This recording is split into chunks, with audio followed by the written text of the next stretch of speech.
Hi, എല്ലാവർക്കും പുതിയൊരു വീഡിയോയിലോട്ട് സ്വാഗതം. അപ്പോൾ ഇന്ന് കിണവ് വച്ചിട്ടുള്ളൊരു കറിയാണ് ഉണ്ടാക്കാൻ പോകുന്നത്. അപ്പോൾ അടുപ്പത്ത് ചട്ടി വയ്ക്കുക, എണ്ണ ഒഴിക്കുക, പിന്നെ അതിനുശേഷം കടുക്, കറിവേപ്പില, ഇഞ്ചി, വെളുത്തുള്ളി ചതച്ചത്, പിന്നെ അരിഞ്ഞ് വെച്ചിരിക്കുന്ന ഉള്ളിയിട്ട് നല്ലോണം വഴറ്റിയതിന് ശേഷം പിന്നെ മുളകും കൂടെ അരിഞ്ഞിടുക. എന്നിട്ട് വഴറ്റുന്ന വന്നതിന് ശേഷം പൊടി ഐറ്റങ്ങൾ ഇടുക, മുളക് പൊടി, മല്ലിപ്പൊടി, മഞ്ഞൾപ്പൊടി. പിന്നെ അതിൻ്റെ പച്ചമണം ഒന്ന് മാറി വരുമ്പോഴത്തേക്കും തക്കാളി ഇട്ടുക.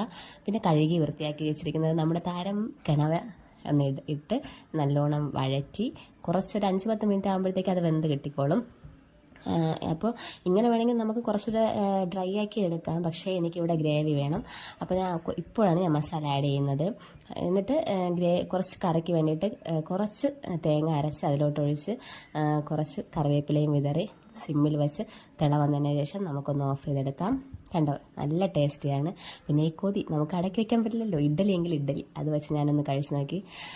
ആഹാ, സൂപ്പർ.